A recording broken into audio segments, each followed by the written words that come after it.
Hi everyone. कैसे हैं सभी लोग। सॉरी एंड अपॉलॉजीज, मैं आप लोगों से रूबरू नहीं हो पाया बहुत कुछ समय से, क्योंकि I was not feeling well. तो इस वजह से मैं जो है आज थोड़ा बेटर फील कर रहा था। इस वजह से मैंने कहा चलो ये एक इम्पॉर्टेंट टॉपिक है जिसके बारे में आज हम बात करेंगे, और ये पॉलिटिक्स से रिलेटेड है, related to elections, battle of symbols. तो आज हम बात करने वाले हैं शिवसेना का जो सिंबल है जिसपे इलेक्शन कमीशन ऑफ इंडिया ने इंटरिम ऑर्डर देके फ्रीज लगा दिया है। तो ना ही उद्धव ठाकरे फैक्शन और ना ही एक नाथ शिंदे जी का फैक्शन इसको यूज कर सकता है इन द जो अभी रिसेंटली नवंबर 3 में बाई पोल्स होने वाले हैं। तो इस वजह से हम इसके बारे में बात करेंगे कि इसमें क्या हुआ है, क्या इसके प्रोसीजर्स हैं, क्या इसमें कर सकता है इलेक्शन कमीशन, उसकी पावर किस चीज से डिराइव होती है, और इसमें क्या रेमेडी है फॉर दी कंटेस्टिंग फैक्शंस। तो पहले जरा बात करते हैं इंपॉर्टेंट चीज की कि देखिए, एक तो ये जो इंटरिम ऑर्डर आया है इसमें अगर हम देखेंगे कि 8 अक्टूबर को इसमें इलेक्शन कमीशन ऑफ इंडिया ने जो बो एंड एरो, जो बड़ा फेमस सिंबल है शिवसेना का, उसको फ्रीज कर दिया है। जब तक जो कंपीटिंग क्लेम्स हैं उसको रिकॉग्नाइज नहीं कर लेते। अभी के लिए इंटरिम ऑर्डर है, फाइनल ऑर्डर नहीं है। अभी डिसाइड नहीं किया उन्होंने कि किसको देने वाले हैं। तो क्योंकि अंधेरी ईस्ट असेंबली सीट पे बाई इलेक्शंस होने वाले हैं, तो जब भी आपको पता है कि या तो डेथ हो जाती है, कोई वैकेंसी हो जाती है किसी कारण, तो वो सीट जो है उसमें बाई पोल्स कराए जाते हैं। तो 3 नवंबर को अंधेरी ईस्ट में जो है बाई पोल्स होने वाले हैं। तो उसको लेके शिवसेना में ये टसल था कि कौन सी फैक्शन, एक नाथ शिंदे जी जैसा कि आपको पता है शिवसेना के पार्ट थे, आज समय मुख्यमंत्री हैं महाराष्ट्र के, और उद्धव ठाकरे पूर्व मुख्यमंत्री हैं और शिवसेना के पार्टी के बहुत इंपॉर्टेंट अंग हैं। तो दोनों के फैक्शंस में इस चीज को लेकर लड़ाई चल रही है कि कौन इसका क्लेम जो है स्टेक करेगा। तो इस पे इलेक्शन कमीशन ने अपनी जो सिंबल को कंट्रोल करने का, सिंबल्स ऑर्डर जो पावर है उसका यूज करते हुए अभी के लिए उन्होंने टेम्पररी इस पे स्टे लगा दिया है। तो ये पहला एग्जाम्पल नहीं है, ऐसे बहुत सारे एग्जाम्पल मैं आपको दे सकता हूं। मेजरली 4 एग्जाम्पल है इन द रीसेंट पास्ट, और उसके पहले की भी हम बात करेंगे आज कि जहां पे ऐसी सिमिलर चीजें देखने को मिली है।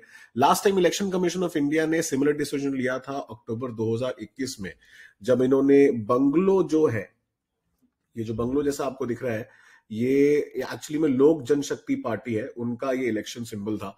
और ये जैसा कि आप जानते हैं कि रामविलास पासवान जी बहुत ही गद्दावर नेता थे, उनके बेटे चिराग पासवान जी का एक फैक्शन था, और उनके चाचा जी पशुपति कुमार पारस, उनके बीच में इस चीज को लेकर लड़ाई हो गई थी कि किसकी पार्टी है इस समय और किसका ये मेन फैक्शन है। और सिमिलर केस आपको देखने को मिलेगा 2017 में समाजवादी पार्टी के जो मेन सिंबल है साइकिल, जिसको अखिलेश यादव और उनके चाचा, अगेन चाचा भतीजे की लड़ाइयां बहुत देखने को मिलेंगी आपको यहाँ पे, और शिवपाल यादव जी के बीच में इसको लेके लड़ाई हुई थी। सिमिलरली एआईडीएमके के जो ये टू लीव्स स्प्लिट जो है, इसको लेके भी, सिंबल को लेके सिमिलर कंटेस्ट हो चुका है। अब इसमें अगर आप पूछेंगे तो मेन देखिए power election commission of India की है, क्योंकि उनको आर्टिकल 324 ऑफ द कॉन्स्टिट्यूशन में, जैसा कि आप जानते हैं, पूरी पावर दी गई है regarding superintendence direction and control of elections in India, and free और फेयर इलेक्शन कराने की पूरी जिम्मेदारी इलेक्शन कमीशन की इंडिया में होती है। इसीलिए इसके थ्रू जो पावर भी है वो हर चीज को कंट्रोल करने की, चाहे वो इलेक्शन कंडक्ट कराने की हो पीसफुल मैनर में, सही तरीके से, वो सारी की सारी जिम्मेदारी इलेक्शन कमीशन ऑफ इंडिया की आती है। तो इसमें अगर हम बात करें, अगर हम जैसे ये माइंड मैप देखेंगे, मैंने ये माइंड मैप आप लोगों के लिए बना दिया है फॉर इजी रेफरेंस पर्पस के लिए, तो इसको जरा डिटेल में देखते हैं। क्या था, देखिए जो सिंबल्स ऑर्डर है 1968 में ना, वो पहले आया नहीं था। उसके पहले क्या होता था कि इलेक्शन कमीशन ऑफ इंडिया जो है वो कंडक्ट ऑफ इलेक्शन रूल्स 1961 के थ्रू जो है, इसको आप कह सकते हो कि रेगुलेट करता था। पहला फेमस केस जो स्प्लिट को लेके आया है, या जो जो पहला केस आया इलेक्शन कमीशन ऑफ इंडिया का रिगार्डिंग सिंबल्स, वो था सीपीआई का स्प्लिट इन 1964। उसके बाद जब सिंबल्स ऑर्डर आ गया 1968 में, तो पहला मेजर मुद्दा after the new law came, the new order came, वो था इंडियन नेशनल कांग्रेस का स्प्लिट। अब ये इंडियन नेशनल कांग्रेस की अगर हम स्प्लिट की बात करें, तो ये जो है बड़ा ही इंपॉर्टेंट, सिग्निफिकेंस आप कह सकते हो, सिग्निफिकेंट केस था।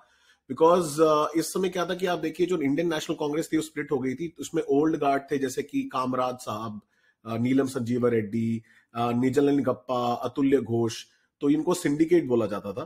तो they were expelled by Indira Gandhi ji from the Congress party. तो इन्होंने क्या किया, ओल्ड जो गार्ड था उन्होंने कांग्रेस ओ बना दिया, like it was led bye जो है निजलन गप्पा एंड जो पुराने लीडर्स थे, और एक नया कांग्रेस था जिसका नाम था Congress J, which was led by Indira Gandhi ji. तो उसमें क्या हुआ कि जो ओल्ड कांग्रेस था उसने रिटेन किया था पार्टी सिंबल ऑफ बुलक, जैसा कि आपको यहाँ देखने को मिल रहा है, बुलक विद अ योक। और जो ब्रेकअवे फैक्शन था, जो नया फैक्शन था, उसको दिया गया symbol, that symbol was of this cow with a calf, ये वाला जो साइड में आपको दिख रहा है। तो ये कोई पहली बार ऐसा नहीं हो रहा, this has happened before as well. Similarly BJP में भी आपको ये सेम चीज देखने को मिलेगी कि कैसे ये चीज हो चुकी है। तो सिंबल्स को लेकर लड़ाई कोई नई लड़ाई नहीं है। तो पहला मेन केस जो आया है वो आपका 1968 में, after the symbols order came into the picture, वो था split of the Indian national Congress, और दो अलग अलग फैक्शन में डिवाइड हो गई थी। और जो पैरा 15 है सिंबल्स ऑर्डर का, वो ये बोलता है कि जब भी कमीशन को लगता है, when the commission is satisfied that there are rival sections और groups of a recognised political party. Recognised political party का मतलब होता है या तो वो स्टेट पार्टी है या वो नेशनल पार्टी है, तो दो ही स्टेटस होते हैं। तो अगर रिकॉग्नाइज पॉलिटिकल पार्टी में अगर ऐसा कोई फैक्शन बन गया है जहां पे एक ग्रुप क्लेम कर रहा है, तो वहां पे दूसरे ग्रुप के जो क्लेम है उसके मद्देनजर कमीशन जो है may take into account all the available facts and circumstances of the case and hearing their representatives and the other person has desired to be heard decide on the one such rival section or group or none of the such rival section or groups in the recognized political party, and the decision of the commission shall be binding on such rival sections or group. सबसे important बात यह है कि यहाँ पे जो election commission है क्योंकि उनका फाइनल ऑर्डर है, फाइनल डिसीजन उनका है, तो वो अपॉर्चुनिटी देते हैं दोनों साइड के ग्रुप के बात को सुनने के लिए। और इसी वजह से आप देखोगे इनका डिसीजन बाइंडिंग है, इसकी अपील भी सुप्रीम कोर्ट में नहीं जा सकती। सो ये कुछ चीजें हैं जो आप देखेंगे हमारे कॉन्स्टिट्यूशन में फाइनल है, और इसका जुडिशियल रिव्यू नहीं हो सकता। ये इसलिए दिया गया है कि ताकि इलेक्शन कमीशन को कुछ ज्यादा पावर दी गई इस मामले में, ताकि वो फ्री एंड फेयर इलेक्शन करा पाए। नहीं तो अगर हर चीज का अपील होने लग जाएगा सुप्रीम कोर्ट में या कोर्ट्स में जाके, तो फिर इलेक्शन कभी भी नहीं हो पाएगा। तो इसलिए यहां पे फाइनल डिसीजन सिंबल्स ऑर्डर को लेके इलेक्शन कमीशन का होता है। आप सुप्रीम कोर्ट भी नहीं जा सकते हो, और अगर सुप्रीम कोर्ट जाओगे भी तो ultimately supreme court will turn it back to election commission of India, until unless बहुत ज्यादा कोई ग्रेव आपको लगता है कि इलेक्शन कमीशन ने, जो कि बहुत रेयर है, ऐसा होगा नहीं कि इलेक्शन कमीशन ने एक प्रॉपर अपॉर्चुनिटी नहीं दी, बट जनरली ऐसा होता नहीं, कोर्ट्स टर्न बैक कर देते हैं। तो अगर हम para 6 and para 7 of the symbols order की बात करें, इसमें क्या है कि जो इलेक्शन कमीशन ऑफ इंडिया है, इसको थोड़ा डिसाइड करने में हेल्प मिलती है कि कैसे डिसाइड किया जाए कि किस किस पार्टी को इसमें जो है आपको देना है, डिसीजन देना है। तो इसमें क्या है कि अगर आप देखेंगे जनरली जिस पार्टी पे एमपीज या एमएलए होते हैं, तो just having a majority of MP and MLA ये डिसाइड नहीं कर सकता कि किस पार्टी को ये सिंबल मिलेगा। ये एक्चुअली बहुत सारी चीजों को इलेक्शन कमीशन देखता है। तो पहले ये क्राइटेरिया होता था, बट उसके बाद अब एक नया रूल बनाया इलेक्शन कमीशन ने कुछ सालों पहले, कि under which the splinter group of the party, जो टूट गया है, अलग हो गया है, वो एक नई पार्टी बना के रजिस्टर करेगा अपने आप को, और उस समय तो फिर जो रिजर्व सिंबल होते हैं इलेक्शन कमीशन ऑफ इंडिया के पास, उसमें से वो कोई चूज कर सकता है। बाद में जब वो इलेक्शन में परफॉर्मेंस उसकी अच्छी रहेगी, तो उसके बेसिस पे जब उसको रिकॉग्निशन मिलेगा स्टेट या नेशनल पार्टी का, तो स्टेट पार्टी का पहले मिलेगा, तो उसके बेसिस पे फिर वो बाद में क्लेम कर सकते हैं कि हमें ये वापस सिंबल दे सकते हो। तो अभी के लिए शुरू में क्या होता है कि जब जो जनरली छोटी पार्टी होती है, जो छोटा फैक्शन होता है, उसको जनरली इलेक्शन कमीशन नहीं कंसिडर करता, जनरली बड़े फैक्शन को सिंबल्स दे देता है, जो ओरिजिनल सिंबल था पार्टी का। बट उसमें जैसा मैंने पहले बताया कि जनरली क्राइटेरिया होता था कि जिसके पास जो स्टेट रिकॉग्निशन या नेशनल रिकॉग्निशन रहता था पार्टी का, एमपी एमएलए ज्यादा होते थे, उन्हें जनरली प्रेफरेंस दिया जाता था। बट अब ये थोड़ा चेंज कर दिया है, अब वो इलेक्शन कमीशन के डिस्क्रिप्शन पे है कि जिसका क्लेम ज्यादा बेटर लगे, ठीक है, आप मटेरियल प्रोड्यूस कर सकते हो, आप एविडेंस दे सकते हो, बहुत सारी चीजें होती हैं जो is a part of proceedings of the election commission of India. Now very important point to note in this is that this entire process is also a quasi judicial process. क्यों? क्योंकि it is almost like giving a judgement.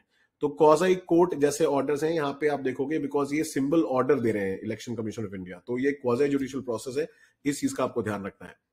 तो ये था आज का topic, and I am pretty sure कि आपको काफी मजा आया होगा, काफी सारी चीजें हो सकता है आप लोग को नहीं पता चली होंगी। तो अगर ऐसे ही इंटरेस्टिंग तरीके से आप अपनी यूपीएससी की प्रिपरेशन को सही तरीके से करना चाहते हैं, तो अपन अकेडमी के ऑल स्टार बैचेस को ज्वाइन कर सकते हैं, जहां पे मैं और मेरे साथ और भी अन अकेडमी के बेहतरीन एजुकेटर्स आपको पूरा कोर्स और सिलेबस पढ़ाएंगे, एग्जाम की तैयारी कराएंगे, और यूज कर सकते हैं आपको DEEP27 to get subscription and discount on that. And उसके अलावा prelims, mains, integrated test series, interview guidance तक का सारा जो आपकी जिम्मेदारी है, सारी जो रिस्पॉन्सिबिलिटी है, वो अन अकेडमी आपके लिए उठाएगा। इसके अलावा अगर आपके कोई डाउट है, कोई क्वेरीज हैं, you can always reach out to me on my Telegram और the respective groups of an academy. You can reach out to me through mail and any other social media platforms. Right, so ऐसे ही और भी video के लिए मैं आगे आपसे मिलता रहूंगा. Till then, take care. and wishing you all the best. Please be safe. Thank you so much and Jai Hind.